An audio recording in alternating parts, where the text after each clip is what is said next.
எகிப்திலிருந்து லட்சக்கணக்கான மக்கள் பிரயாணப்பட்டு வர்றாங்க. அதில் கானானுக்கு போய் சேர்ந்தது, அதாவது எகிப்திலிருந்து புறப்பட்டு கானானில் போய் சேர்ந்தது யாருன்னா ரெண்டு பேர் தான். ஒன்று யோசுவா, இன்னொன்று யாரு? காலேப் தான். கேப்டன் கூட போகலை, மோசே கூட போக முடியல. ஆனால் இவங்க 2 பேரும் போனாங்க. அப்போ ஏன் போனாங்க?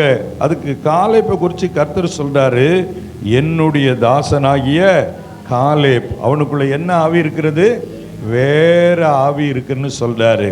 அந்த வேறு ஆவி இருக்கிறபடினாலும் உத்தமமா என்னை பின்பற்றி வந்தபடினாலும் அவன் போய் வந்த தேசத்தில் அவனை சேர பண்ணுவேன். இப்போ பாருங்களேன், எகிப்திலிருந்து புறப்பட்ட யாருமே போகலை. ஒவ்வொருத்தர் ஒவ்வொரு பிரச்சனையில் மாட்டிக்கிட்டாங்க, ஒவ்வொரு சோதனையில் சிக்கிக்கிட்டாங்க. நீங்கள் அதை குறித்து தெளிவாக பார்க்கணுன்னா 1 கொரிந்தியர் 10வது அதிகாரத்துக்கு வாங்க. 1 கொரிந்தியர் 10வது அதிகாரத்தில் எப்படிலாம் அவங்க அழிஞ்சாங்க அப்படிங்கிற குறித்து இங்கே இருக்கிறது பாருங்க. 5ஆம் வசனத்திலிருந்து இருக்கு பாருங்க. அப்படி இருந்தும் அவர்களில் அதிகமான பேர்களிடத்தில் தேவன் பிரியமாய் இருந்ததில்லை, ஆதலால் வனாந்தரத்தில் அவர்கள் அழிக்கப்பட்டார்கள். நீங்கள் முந்தின வசனங்களை பார்த்தீங்கன்னா ஞானஸ்நானம் பெற்றாங்க, ஞான போஜனத்தை புசித்தார்கள், தண்ணீரை குடித்தார்கள். இது ஞானஸ்நானம், திருவிருந்து, அதுக்கெல்லாம் அபிஷேகம் பெற்றதான் தண்ணீரை குடித்ததுக்கு இதெல்லாம் ஒப்பிட்டு சொல்றாரு. அப்படி இவர்கள் அந்த ஆவிக்குரிய நன்மையை பெற்றார்களோ, அநேகர் அந்த ஆசீர்வாதம் என்ற கானான சோந்தரிக்கல, வனாந்தரத்திலே அழிஞ்சிட்டாங்க. காரணம் என்ன? 6ஆம் வசனம் சொல்லுது, 1 இச்சையிலே சிக்கி கொண்டார்கள்.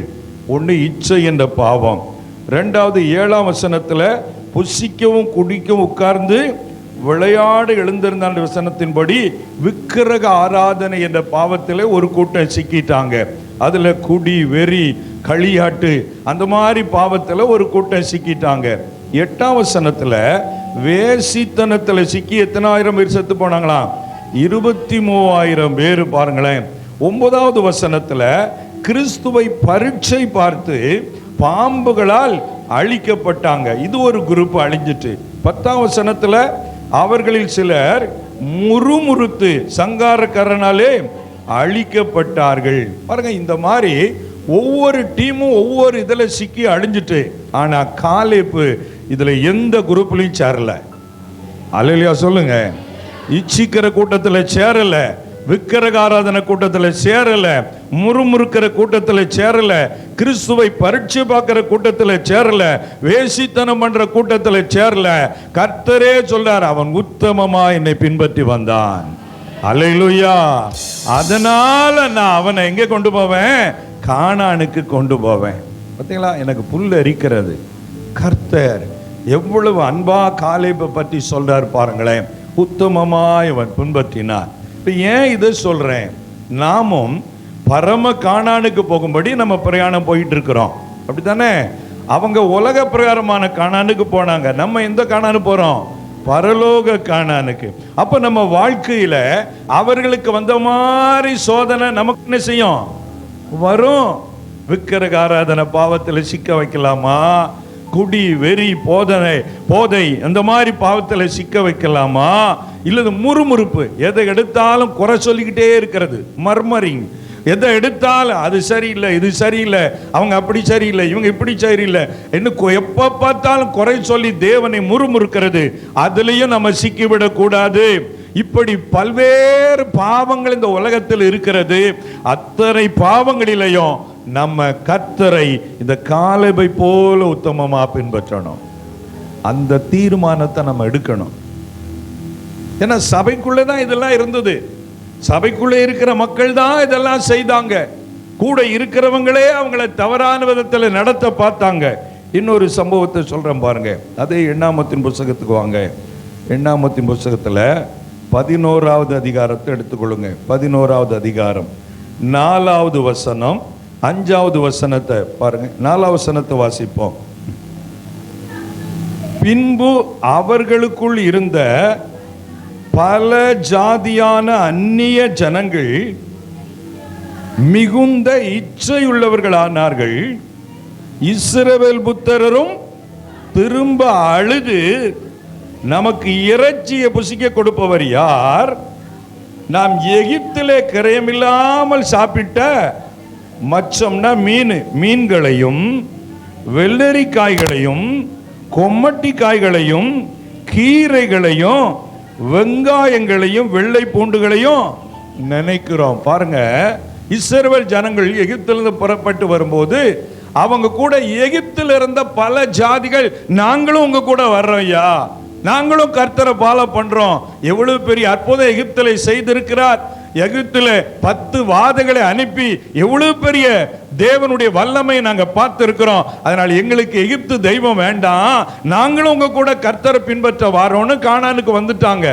அப்படி வந்த கூட்டம் தான் இப்போ வனாந்தரத்தில் இருக்கிற பொழுது அவங்களுக்குள்ளே சத்துரு எண்ணங்களை விதைக்கிறான். என்ன எண்ணம் விதைக்கிறான்? அவங்க இச்சை உள்ளவர்கள் ஆனார்கள். என்ன இச்சை தெரியுமா?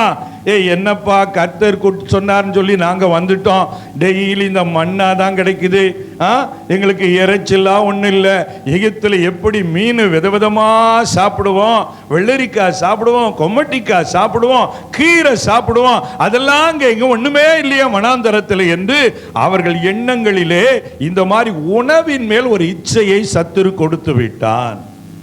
அப்படி அவங்களுக்குள்ள அந்த இச்சை வந்த உடனே 4ஆம் வசனத்தை நல்லா பாருங்க. இச்சை உள்ளவர்கள் ஆனார்கள் மத்தியில இஸ்ரவேல் புத்திரரும் திரும்ப அழுது. ஏற்கனவே ஒரு தடவை அழுது வாங்கி கட்டியிருக்கான், அது முந்தின வசனங்கள்ல இருக்குது. அக்கினி வந்து பட்சித்து இருக்கிறது. ஆனாலும் மறுபடியும் சில நாட்கள்ல என்ன வருது? அந்த புற ஜாதிகள் இருக்கார பாருங்க, கூட வந்த மற்ற ஜாதி, அவங்களுக்குள்ள இச்சை வந்த உடனே அவன் என்னப்பா நமக்கு இந்த வெள்ளரிக்காய் எப்போ சாப்பிடுறது, கொம்மட்டிக்காய் எப்போ சாப்பிடுறதுன்னு உடனே இவனும் அதை கட்டிட்டு, ஆமா இல்ல நமக்கு என்ன மட்டன் இல்லையே அது இல்லையேன்னு சொல்லி அழ ஆரம்பிச்சிட்டான். அப்போ சாத்தான் ஒரு கூட்டத்துக்குள்ள எப்படி வர்றான்? கூடவே இருக்கிற ஒரு ஜனங்களுக்குள்ளே களையை விதைக்கிறான். அதன் மூலம் நல்ல ஆவிக்குரிய பிள்ளைகளை தாக்க பார்க்கிறான். ஆனால் இப்படிப்பட்ட கூட்டம் வந்தா கூட காலேப் இந்த மாதிரி காரியத்துக்கு இடம் கொடுக்கவே இல்லை. ஆமென். அதான் முக்கியம். எனக்கு ரொம்ப தொட்ட வசனம், இதை நான் சொல்லணும்னு நினைக்கல, ஆவியானவர் சொல்ல வைக்கிறார். பிரியமானவர்களே, அப்போ மற்றவங்க மூலமாக நம்ம சிந்தனையிலே தவறான களைகளை சத்துரு விதைப்பான். அங்க பாரு அது இருக்கு, இங்க பாரு இது இருக்கு, இந்த சபையில அதை செய்யல, இதை செய்யல, அதை செய்யக்கூடாதுன்னு சொல்றாங்க. இப்படி எல்லாம் களைகளை விதைக்க பார்ப்பான். அந்த களைகளுக்கு நீங்க உள்ளத்துல இடம் கொடுத்துடக்கூடாது. எனக்கு முக்கியம், நான் பரலோக காணான் போய் சேரணும். ஆமீன் சொல்லுங்களேன். இவங்க இப்படிதான் தப்பா சொல்லுவாங்க, காது கொடுக்காத, செவி கொடாத, உட்கார்ந்து சபைக்கு விரோதமா ஊழியக்காரர்கள் விரோதமா பேச வைப்பான். அதுக்கு நீ சேர்ந்துராத, அவங்க ஆத்துமாவும் கெடுத்து ஒன்னையும் கெடுத்துருவாங்க. ரொம்ப கேர்ஃபுல்லா இருன்னு கர்த்தர் சொல்லுகிறார். அதனால ரொம்ப கவனமா இருக்கணும். அதனால தான் காலேப்பு இவன் என்ன பேசினாலும் சரி, இந்த எந்த கூட்டத்தில் அவன் சேரல, எந்த டீம்ல அவன் சேரல, அவன் இருந்ததெல்லாம் ஒரே நோக்கம், கானானை அடைய வேண்டும். அதுபோல நம்முடைய நோக்கம் பரலோகத்தை அடைய வேண்டும். இந்த உலகத்தில் என்ன பாடு வந்தாலும் கஷ்டம் வந்தாலும் பரவாயில்ல, பரலோகத்தை நான் இழந்துவிடக் கூடாது. அதனால நான் இந்த மாதிரி தவறான யாரோட ஐக்கிய மாட்டேன், நான் இயேசுவோடே கூட ஐக்கியமாக இருப்பேன். அந்த திட்டத்துக்குள்ள வந்தீங்கன்னா காலேபை போல கர்த்தர் உங்களை உத்தமமா பின்பற்ற நிமித்தமாக கானான் போன்ற உலகத்திலேயும் செழிப்பான ஆசீர்வாதத்தை தருவார். நித்திய பரலோகையும் அடைய ஆண்டவர் உதவி செய்வார். கர்த்தருக்கு ஸ்தோத்திரம் உண்டாகட்டும். அதனால நீங்க ஆண்டவரை உத்தமமா என்ன செய்யணும்?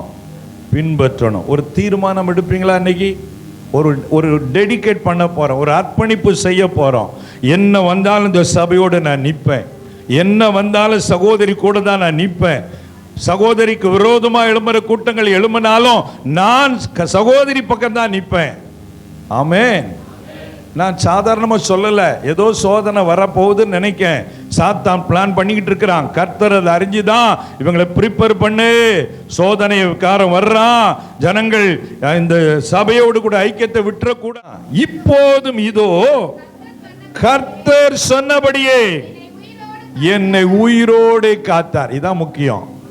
45 வருஷமா என்னை கர்த்தர் உயிரோட வச்சிருக்கிறார். என் கூட ரட்சிக்கப்பட்ட பலர் இன்னைக்கு உயிரோடு இல்லை. அவங்கள விட நான் நீதிமான்னு சொல்லலை, நம்ம மேலே கர்த்தர் வச்ச கிருபை. ஆமைன்னு சொல்லுங்களேன். எத்தனையோ பேர் மரிச்சு போவாங்க, அப்படி மரிச்சிட்டாங்க வனாந்தரத்தில். ஆனா கர்த்தரோ என்ன செஞ்சாரு? உயிரோடு காத்தார். இஸ்ரவேலர் வனாந்தரத்திலே சஞ்சரிக்கையில் கர்த்தர் அந்த வார்த்தையை மோசேயோட சொல்லி இப்போது 45 வருஷம் ஆயிற்று. இதோ இன்று நான் 85 வயது உள்ளவன்.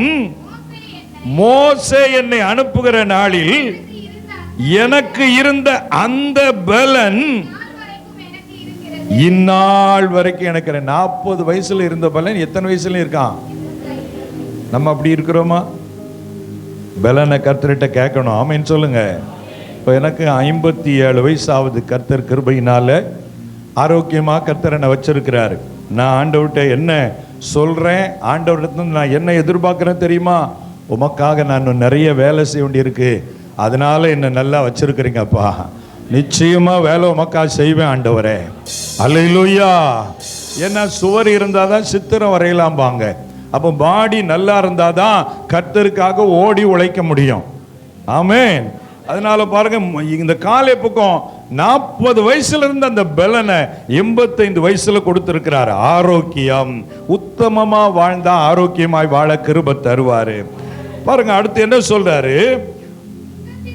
யுத்தத்திற்கு போக்கும் வரத்துமா இருக்கிறதற்கு அப்போது எனக்கு இருந்த பலன் இப்போது நான் குறைஞ்ச ஆள் இல்ல. நான் போய் சத்துரு அடிப்பேன், எதிரிய வீழ்த்துவேன், யுத்தம் பண்ணுவேன்.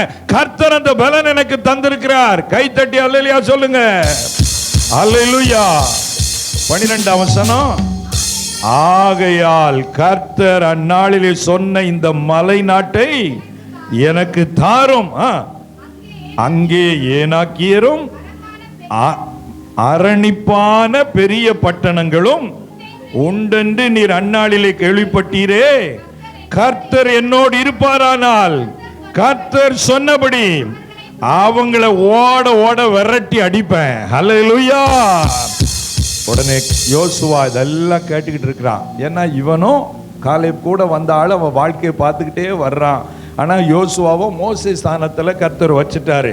அதனால இப்போ என்ன பண்றான் யோசுவா? 13ஆம் வசனம். அப்பொழுது யோசுவா எப்புன்னேயின் குமாரனாகிய காலேபை ஆசீர்வதித்து எபிரோனை அவனுக்கு சுதந்திரமாக கொடுத்தான். ஆதலால் கேனாசியனாகிய எப்புன்னேயின் குமாரனாகிய காலேப் இஸ்ரவேலின் தேவனாகிய கர்த்தரை உத்தமமாய் பின்பற்றினபடினால் இந்நாள் மட்டும் இருக்கிறபடி எபிரோன் அவனுக்கு சுதந்திரமாயிற்று.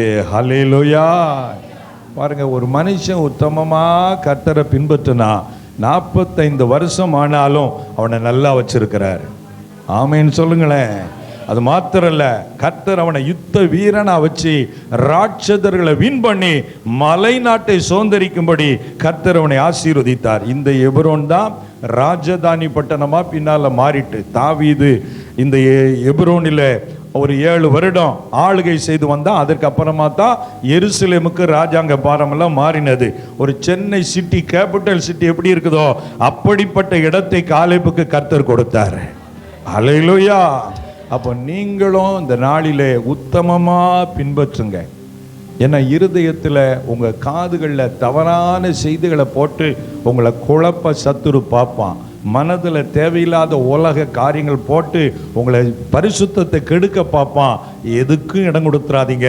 உங்கள் தரிசனம் வாழ்க்கையில் நல்லா வரணும், பெரிய லெவலுக்கு வரணும், காணான அடையணும், பரலோகம் போகணும். எல்லாம் மறுபடியும் ஜெபம் பண்ணுவோமா? எல்லாரும் முழங்கால் படிட்டு ஆண்டவரை நோக்கி பார்த்து ஜெபிப்போம். ஹல்லேலூயா.